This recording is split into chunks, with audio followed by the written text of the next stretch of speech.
Hello guys! Welcome to my YouTube channel. Ayan, ang background sa aking likod ay ang aming mga sitaw na pinapagapang. So ito yung ginagamit namin guys sa pagpapagapang ng mga sitaw papunta sa balad. Ito yung sako na biniak namin and ginawang ganitong hibla-hibla. So ang ipapakita ko ngayon guys, yung other side ng aming farm, yung bagong tanim na mga patola. Papakita ko yung land preparation na ginawa ni Papa para sa ilalim ng mga patola ay tataniman namin ng sili at kamatis. So para walang masayang na lupa ay kailangan intercropping.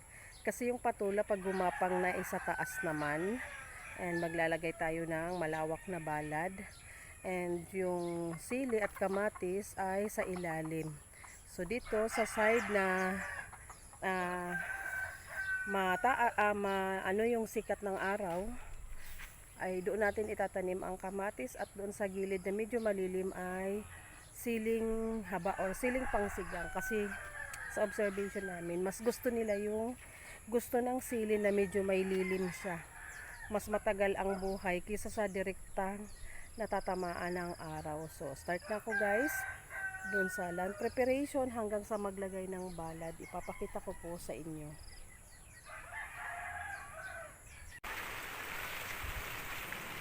Ano tinapay duman?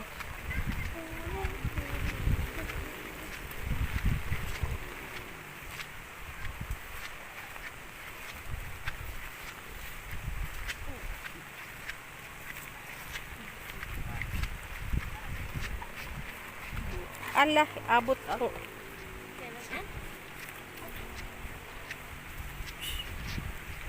mayong stock ning lubid. KSM Mayo. Duman sa nakikiko ang igwa, mahal-mahal. Labing sanggatos ang abante.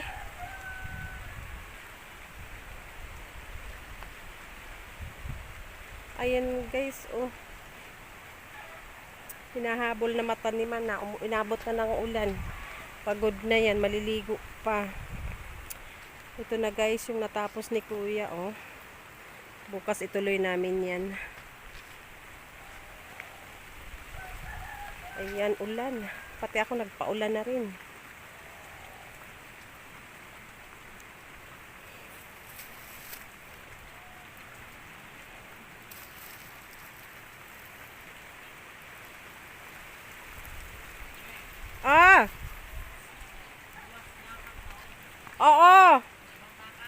Oo, duwa.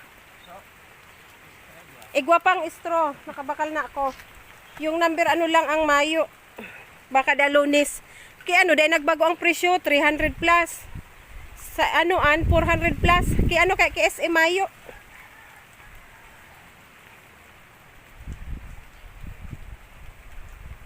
Ayan guys. Ito kasi yung mga patola namin guys, gumapang na. So bago kami maglagay ng balad ng patola, kailangan na araro na yung ilalim, kasi dyan kami magtatanim ng sili or kamatis, kung ano yung available dun sa binibilhan ko. Mas okay na guys na bumili kami ng seedlings, sigurado kasing buhay, kaysa kami ang magpatubo.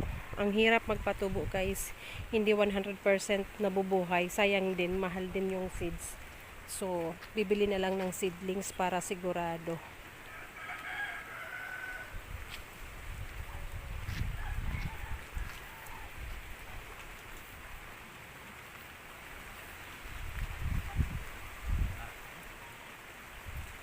Ayan, konti na lang, 2 ikot na lang yan guys, tapos na.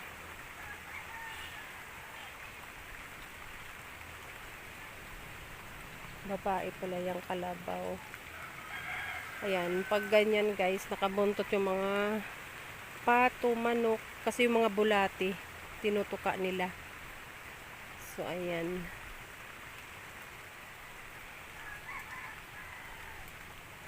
Dalawang ikot na lang pala. Matatapos na rin yan. Okay lang guys, umulan ng hapon hanggang gabi. Basta bukas, kailangan walang ulan, sisikat yung araw para makatrabaho kami sa araw, sa umaga.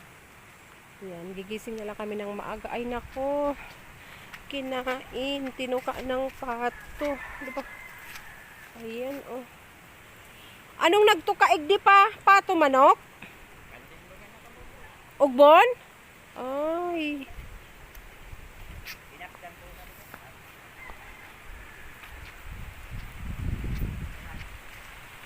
Mga kalamansi ko guys, oh.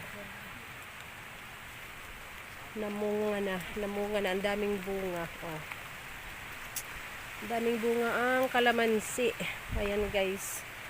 Isang ikot na lang, tapos na yan si Papa. Para makapaglagay na rin ng balad kasi ang taas na ng gapang ng mga patola. Yan yung patolang pang palingki guys. Yung binhi niyan galing sa Manila. Hiningi ko doon sa dati naming kapitbahay na nasa Angulo Rizal na nakatira. Shout out kay Kuya Judy and Ate Alice Pillas. Ayan, buhay na yung mga tinanim namin na patola. Yung iba nakatago pa yung seeds. Hahanap pa ako ng pwedeng pagtaniman. Hindi pwedeng sabay-sabay para hindi tayo matambakan. Yung tamang-tama lang, kayang-kaya lang ibenta. Ayan, one more ikot tapos na. Ayan guys, dito ako mag-start. Ipapakita ko yung mga patola guys. Ayan. Ito yung mga patola na tinanim namin dito sa daanan. Pagpapasok ka ng farm sa right side, kasi yung left side, ayan yung lahat sitaw.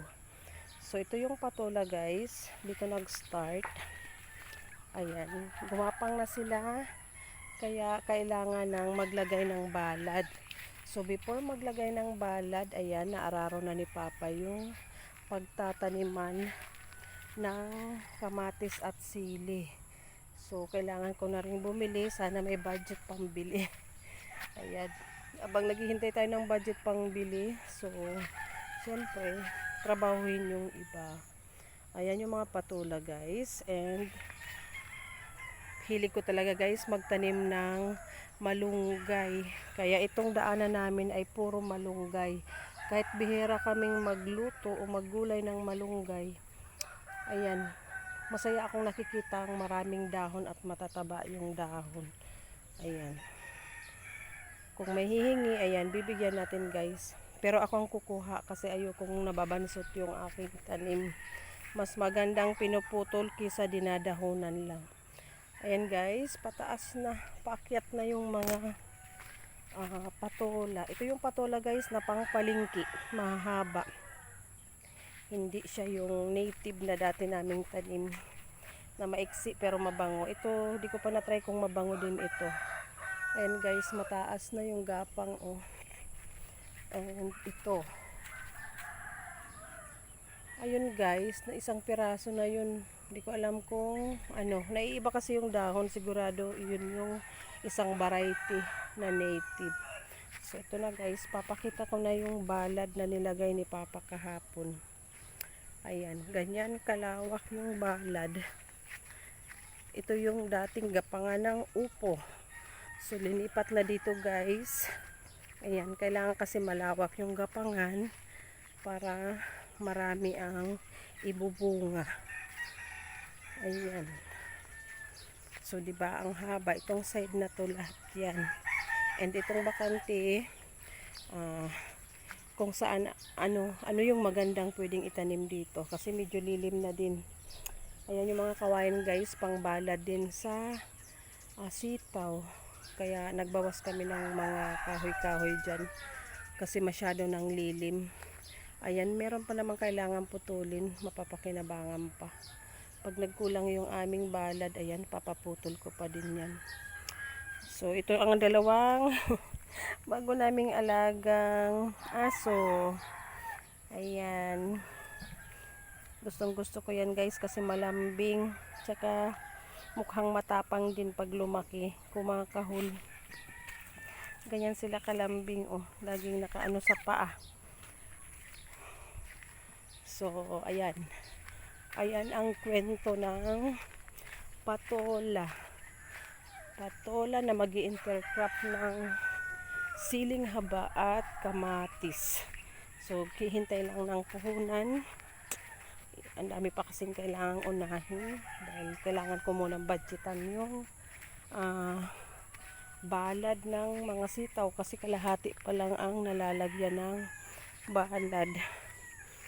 So pag natapos yan guys, ayun na, bibili na ako ng pantanim kasi wala din time nga. Kaming tatlo lang ngayon. Ayan si mama, si papa. At ayun, nagtunaw ng fertilizer. Kasi itong nakabalad na, ayan mapapansin nyo, ang lalaki na. Matataba na kasi naka-fertilizer na yan guys. Ayong kalahati doon, hindi pa. So, ayan nagtunaw na si papa ng complete fertilizer kasi mamaya magdidilig na pag natunaw na yan. Mas mabilis ang epekto guys pag tinunaw sa tubig yung fertilizer. Ayan, papakita ko guys yung itsura.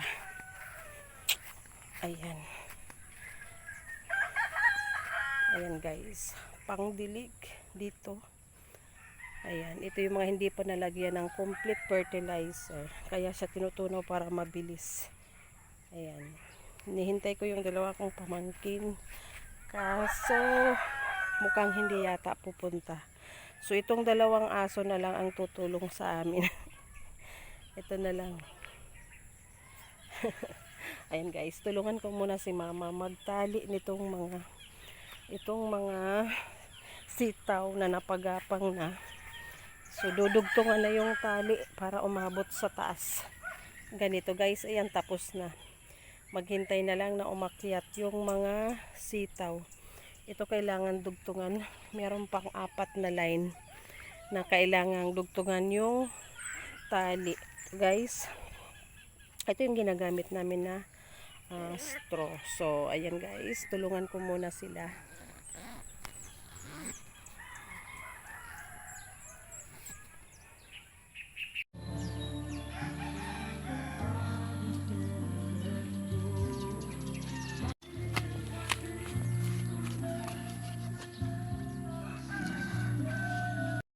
Ayan guys, magluto muna ako ng almusal habang sila mama ay nagpapahinga na rin.